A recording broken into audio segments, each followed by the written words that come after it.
Hey everyone, it's Craig with One Man's Cancer Journey, bringing another regular update for you. Sorry if you were looking for one last week. Time just caught up with me and got away, and I realized I hadn't done an update, so I apologize for that if you were looking for it. But now we've got quite a bit to cover in this update. So since my last update,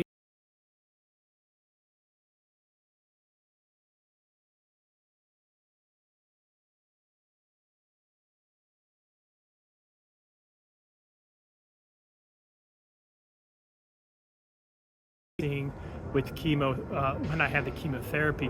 And why that's good news is that means most likely that the side effects that I am experiencing is related to the treatment and not to the cancer itself. So that's really good news for us, and we're happy to have that progress as we go forward. Some of you are aware that I've been doing some acupuncture, and I've gotten some questions about what happens when you go to an acupuncture appointment. It's probably a type of care and treatment that a lot of people have not experienced.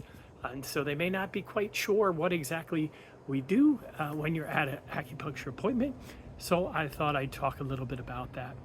So for my acupuncture, I actually go for a more holistic treatment as well. The holistic treatment consists of massage therapy, a little bit of chiropractic therapy, and the acupuncture. So each time that I go, he actually takes a look at the back of my tongue, and he takes pictures of it, and he looks at whatever he's looking at it, he looks at it each time. And this last time he actually said that my liver's getting better. So I thought that was kind of interesting. So it'll be real interesting when I go on December 6th for my next CT scan to see if the combination of the chemotherapy and the holistic acupuncture therapy is actually helping my liver to get stronger and to fight the disease, or maybe to see the cancer begin to shrink now that we've been able to maintain it. So pretty excited about that, but kind of interesting how he can notice whatever's going on in the back of my tongue, either from the color or what it looks like, that he can speak to my health. And so once he's done with that, we'll do some chiropractic exercises to strengthen and lengthen my back. So part of his exam is pushing down on my back at different acupuncture points, and he's looking for pain. And when I tell him that there's pain at the points where he's pushing down, then he will go ahead and adjust his treatment plan based upon where I'm feeling the pain. Once we've completed kind of that manipulative exam, I guess, then I get a therapeutic massage. You might be jealous thinking, hey, he goes to the spa once a week, but actually it's a deep tissue massage. So it's not always the nice, comfy massage, but it is a massage that is moving to heal my body and get things working more in alignment. So that part is really nice. And then after that, we move into the acupuncture, where he'll put different needles across my back and my bottom legs and feet to be able to help with the neuropathy. Some weeks I'm hooked up to electrical sensors where it'll pulse some electrical current through my body.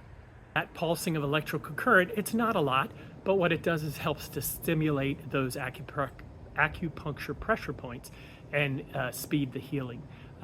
Since I've started the acupuncture, I have noticed I've gotten more sensation back in my feet. They still are very numb, but they're not as numb as they used to be. So I'm pretty excited that I'm doing that, which also helps me quite a bit with my balance. So that's a little bit about the acupuncture and kind of what happens in those sessions. This week, I also did get a flu shot. I know you've seen advertised, they say get the flu and COVID at the same time. Actually, because I'm immunocompromised, I do the flu, and then I wait a couple weeks, and then I do a COVID. And again, it's just preventative to help me, since I don't have as much for fighting illnesses, because of the chemotherapy goes in there and really destroys the blood cells. That's part of what happens during the chemotherapy. The flu shot and the COVID shot will help protect me so that I don't come down with any additional colds or things that would prevent me from continuing on with my care and the battling of the disease. As I mentioned, my next CAT scan is Monday, December 9th, and we will meet with Dr. Dajani on December 12th to discuss the results of the CT scan. And again, we're hoping for no growth, no spread, but more importantly, we're trying to move into the phase where we're starting to see it shrink. We are seeing that it's less active, so we would love to start to see some shrinkage as well now too. For my gratitude moment, I'm grateful for memories. So this week I received a package from my parents, and it was a box full of memories, things that they had kept when I was growing up. I'm 53 now, so surprising that they kept it this long. But I guess they were doing some cleaning out and they shared that with me. Things that, such as my immunization card from when I was an infant, report cards from when I was in grade school, newspaper articles with my score from when I played golf in high school, and other memorabilia from high school, from awards ceremonies and whatnot. So it was really fun to just kind of open that box of memories. It was also neat because one of the things they sent was a picture book of my graduation and Megan's graduation from Albright College back in 1993. And it's very appropriate because Abigail will be graduating from UCF, University of Central Florida, here in December, at the end, or actually not the end, December 14th, she graduates. It's kind of bittersweet as we saw the memories in the package, and as Megan and I prepare to watch our daughter graduate, our oldest daughter graduate.